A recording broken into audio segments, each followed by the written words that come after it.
The Adventures of Sherlock Holmes. By Arthur Conan Doyle. Chapter 1. A Scandal in Bohemia. To Sherlock Holmes she is always the woman. I have seldom heard him mention her under any other name. In his eye she eclipses and predominates the whole of her sex. It was not that he felt any emotion akin to love for Irene Adler.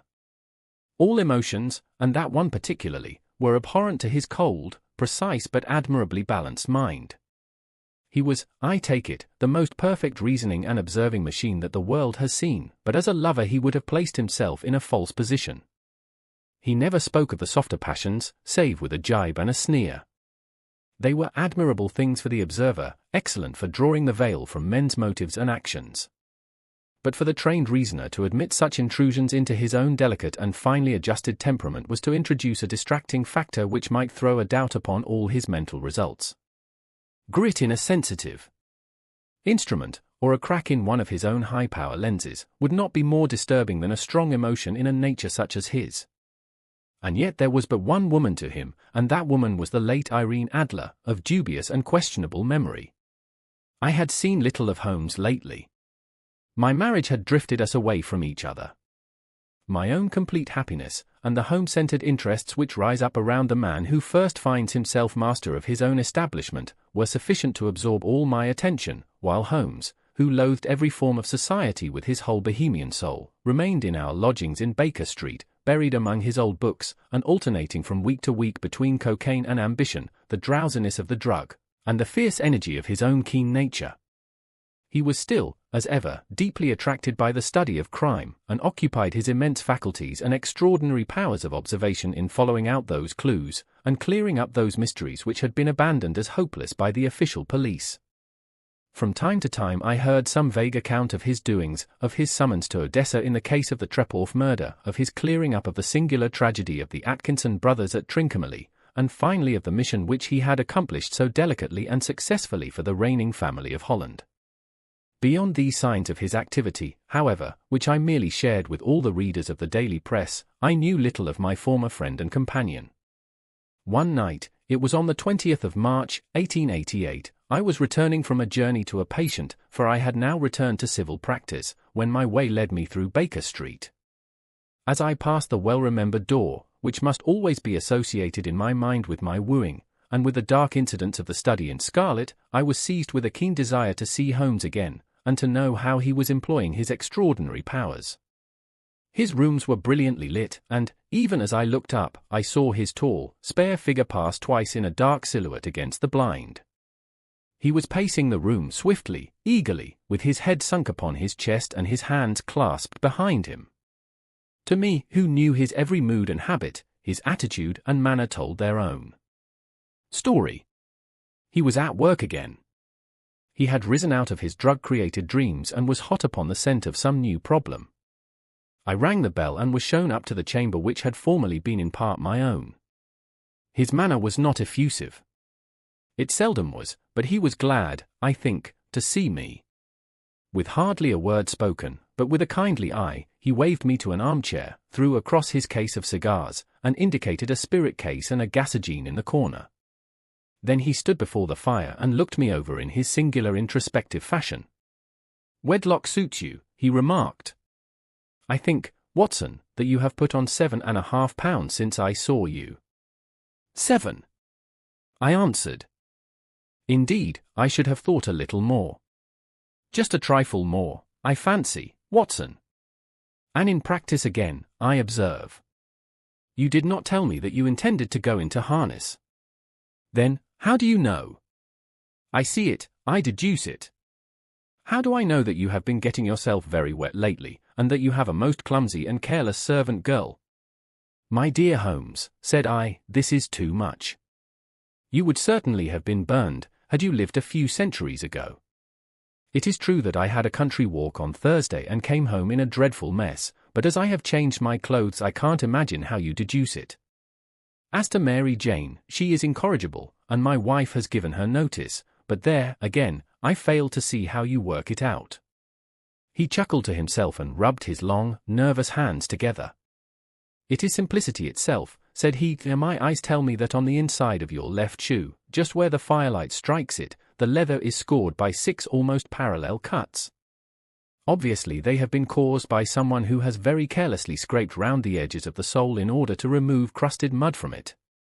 Hence, you see, my double deduction that you had been out in vile weather, and that you had a particularly malignant boot-slitting specimen of the London slavey. As to your practice, if a gentleman walks into my room smelling of iodoform, with a black mark of nitrate of silver upon his right forefinger, and a bulge on the right side of his top hat to show where he has secreted his stethoscope, I must be dull, indeed, if I do not pronounce him to be an active member of the medical profession. I could not help laughing at the ease with which he explained his process of deduction. When I hear you give your reasons, I remarked, the thing always appears to me to be so ridiculously simple that I could easily do it myself, though at each successive instance of your reasoning I am baffled until you explain your process. And yet I believe that my eyes are as good as yours. Quite so, he answered, lighting a cigarette, and throwing himself down into an armchair. You see, but you do not observe. The distinction is clear. For example, you have frequently seen the steps which lead up from the hall to this room. Frequently. How often? Well, some hundreds of times. Then how many are there? How many? I don't know. Quite so. You have not observed. And yet you have seen. That is just my point. Now, I know that there are 17 steps, because I have both seen and observed. By the way, since you are interested in these little problems, and since you are good enough to chronicle 1 or 2 of my trifling experiences, you may be interested in this. He threw over a sheet of thick, pink-tinted notepaper which had been lying open upon the table. It came by the last post, said he. Read it aloud. The note was undated, and without either signature or address. They will call upon you tonight, at 7:45, it said, a gentleman who desires to consult you upon a matter of the very deepest moment. Your recent services to one of the royal houses of Europe have shown that you are one who may safely be trusted with matters which are of an importance which can hardly be exaggerated. This account of you we have from all quarters received. Be in your chamber then at that hour, and do not take it amiss if your visitor wear a mask. This is indeed a mystery, I remarked. What do you imagine that it means? I have no data yet. It is a capital mistake to theorize before one has data. Insensibly one begins to twist facts to suit theories, instead of theories to suit facts. But the note itself. What do you deduce from it? I carefully examined the writing, and the paper upon which it was written. The man who wrote it was presumably well-to-do, I remarked, endeavoring to imitate my companion's processes. Such paper could not be bought under £0.50 a packet. It is peculiarly strong and stiff. Peculiar, that is the very word, said Holmes. It is not an English paper at all. Hold it up to the light. I did so, and saw a large E with a small g, AP, and a large G with a small t woven into the texture of the paper. What do you make of that? Asked Holmes. The name of the maker, no doubt, or his monogram, rather. Not at all. The G with the small t stands for Gesellschaft, which is the German for a company. It is a customary contraction like our Co-P, of course, stands for a papier. Now for the Lee G. Let us glance at our Continental Gazetteer. He took down a heavy brown volume from his shelves. Eglo, Eglanitz, here we are, Egria. It is in a German-speaking country, in Bohemia, not far from Carlsbad.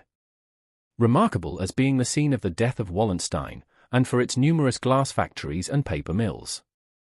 Ha, my boy, what do you make of that? His eyes sparkled, and he sent up a great blue triumphant cloud from his cigarette. The paper was made in Bohemia, I said. Precisely. And the man who wrote the note is a German. Do you note the peculiar construction of the sentence, this account of you we have from all quarters received? A Frenchman or Russian could not have written that. It is the German who is so uncourteous to his verbs. It only remains, therefore, to discover what is wanted by this German who writes upon Bohemian paper and prefers wearing a mask to showing his face. And here he comes, if I am not mistaken, to resolve all our doubts." As he spoke there was the sharp sound of horses' hoofs and grating wheels against the curb, followed by a sharp pull at the bell. Holmes whistled. "A pair, by the sound," said he. "Yes," he continued, glancing out of the window. "A nice little broom and a pair of beauties. 150 guineas apiece. There's money in this case, Watson, if there is nothing else. I think that I had better go, Holmes." "Not a bit, Doctor. Stay where you are. I am lost without my Boswell. And this promises to be interesting. It would be a pity to miss it. But your client? Never mind him. I may want your help, and so may he. Here he comes. Sit down in that armchair, Doctor, and give us your best attention." A slow and heavy step, which had been heard upon the stairs and in the passage, paused immediately outside the door. Then there was a loud and authoritative tap. "Come in," said Holmes. A man entered who could hardly have been less than 6 feet 6 inches in height, with the chest and limbs of a Hercules. His dress was rich with a richness which would, in England, be looked upon as akin to bad taste. Heavy bands of astrakhan were slashed across the sleeves and fronts of his double-breasted coat, while the deep blue cloak which was thrown over his shoulders was lined with flame-colored silk and secured at the neck with a brooch which consisted of a single flaming beryl. Boots which extended halfway up his calves, and which were trimmed at the tops with rich brown fur, completed the impression of barbaric opulence which was suggested by his whole appearance. He carried a broad-brimmed hat in his hand, while he wore across the upper part of his face, extending down past the cheekbones, a black vizard mask, which he had apparently adjusted that very moment, for his hand was still raised to it as he entered. From the lower part of the face he appeared to be a man of strong character, with a thick, hanging lip, and a long, straight chin suggestive of resolution pushed to the length of obstinacy. "You had my note?" he asked with a deep harsh voice and a strongly marked German accent. "I told you that I would call." He looked from one to the other of us, as if uncertain which to address. "Pray take a seat," said Holmes. "This is my friend and colleague, Dr. Watson, who is occasionally good enough to help me in my cases. Whom have I the honor to address?" "You may address me as the Count von Kram, a Bohemian nobleman. I understand that this gentleman, your friend, is a man of honor and discretion, whom I may trust with a matter of the most extreme importance. If not, I should much prefer to communicate with you alone." I rose to go, but Holmes caught me by the wrist and pushed me back into my chair. "It is both, or none," said he. "You may say before this gentleman anything which you may say to me." The Count shrugged his broad shoulders. "Then I must begin," said he, "by binding you both to absolute secrecy for 2 years. At the end of that time the matter will be of no importance. At present it is not too much to say that it is of such weight it may have an influence upon European history." "I promise," said Holmes. "And I." "You will excuse this mask," continued our strange visitor. "The august person who employs me wishes his agent to be unknown to you, and I may confess at once that the title by which I have just called myself is not exactly my own." "I was aware of it," said Holmes dryly. "The circumstances are of great delicacy, and every precaution has to be taken to quench what might grow to be an immense scandal and seriously compromise one of the reigning families of Europe. To speak plainly, the matter implicates the great house of Ormstein, hereditary kings of Bohemia." "I was also aware of that," murmured Holmes, settling himself down in his armchair and closing his eyes. Our visitor glanced with some apparent surprise at the languid, lounging figure of the man who had been no doubt depicted to him as the most incisive reasoner and most energetic agent in Europe. Holmes slowly reopened his eyes and looked impatiently at his gigantic client. "If your Majesty would condescend to state your case," he remarked, "I should be better able to advise you." The man sprang from his chair and paced up and down the room in uncontrollable agitation. Then, with a gesture of desperation, he tore the mask from his face and hurled it upon the ground. "You are right," he cried, "I am the king. Why should I attempt to conceal it?" "Why, indeed," murmured Holmes. "Your Majesty had not spoken before I was aware that I was addressing Wilhelm Gottsreich Sigismund von Ormstein, Grand Duke of Cassel-Felstein, and hereditary King of Bohemia. But you can understand, said our strange visitor, sitting down once more and passing his hand over his high white forehead, you can understand that I am not accustomed to doing such business in my own person. Yet the matter was so delicate that I could not confide it to an agent without putting myself in his power. I have come incognito from Prague for the purpose of consulting you. Then, pray consult, said Holmes, shutting his eyes once more. The facts are briefly these: some 5 years ago, during a lengthy visit to Warsaw, I made the acquaintance of the well-known adventuress, Irene Adler. The name is no doubt familiar to you. Kindly look her up in my index, Doctor, murmured Holmes without opening his eyes. For many years he had adopted a system of docketing all paragraphs concerning men and things, so that it was difficult to name a subject or a person on which he could not at once furnish information. In this case I found her biography sandwiched in between that of a Hebrew rabbi and that of a staff commander who had written a monograph upon the deep-sea fishes. Let me see, said Holmes. Born in New Jersey in the year 1858. Contralto, La Scala, Prima donna Imperial Opera of Warsaw, yes. Retired from operatic stage, Living in London, quite so. Your Majesty, as I understand, became entangled with this young person, wrote her some compromising letters, and is now desirous of getting those letters back. Precisely so. But how? Was there a secret marriage? None. No legal papers or certificates? None. Then I fail to follow your Majesty. If this young person should produce her letters for blackmailing or other purposes, how is she to prove their authenticity? There is the writing. Pooh. Forgery. My private note paper. Stolen. My own seal. Imitated. My photograph. Bought. We were both in the photograph. Oh, dear. That is very bad. Your Majesty has indeed committed an indiscretion. I was mad, insane. You have compromised yourself seriously. I was only Crown Prince then. I was young. I am but 30 now. It must be recovered. We have tried and failed. Your Majesty must pay.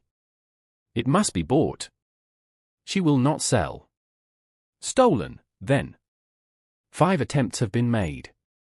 Twice burglars in my pay ransacked her house. Once we diverted her luggage when she travelled. Twice she has been waylaid. There has been no result. No sign of it. Absolutely none. Holmes laughed. It is quite a pretty little problem, said he. But a very serious one to me, returned the king reproachfully. Very, indeed. And what does she propose to do with the photograph? To ruin me. But how? I am about to be married. So I have heard. To Clotilde Lothman von Saxe-Meiningen, second daughter of the King of Scandinavia. You may know the strict principles of her family. She is herself the very soul of delicacy. A shadow of a doubt as to my conduct would bring the matter to an end. And Irene Adler threatens to send them the photograph. And she will do it. I know that she will do it. You do not know her, but she has a soul of steel. She has the face of the most beautiful of women, and the mind of the most resolute of men. Rather than I should marry another woman, there are no lengths to which she would not go, none. You are sure that she has not sent it yet? I am sure. And why? Because she has said that she would send it on the day when the betrothal was publicly proclaimed. That will be next Monday. Oh, then we have 3 days yet, said Holmes with a yawn. That is very fortunate, as I have 1 or 2 matters of importance to look into just at present. Your Majesty will, of course, stay in London for the present. Certainly. You will find me at the Lackham under the name of the Count von Cram. Then I shall drop you a line to let you know how we progress. Pray do so. I shall be all anxiety. Then, as to money. You have carte blanche. Absolutely. I tell you that I would give one of the provinces of my kingdom to have that photograph. And for present expenses. The king took a heavy chamois leather bag from under his cloak and laid it on the table. "There are £300 in gold and 700 in notes," he said. Holmes scribbled a receipt upon a sheet of his notebook and handed it to him. "And mademoiselle's address?" he asked. "Is Bryony Lodge, Serpentine Avenue, St. John's Wood." Holmes took a note of it. "One other question," said he. "Was the photograph a cabinet?" "It was." "Then, good night, Your Majesty, and I trust that we shall soon have some good news for you. And good night, Watson," he added, as the wheels of the royal brougham rolled down the street.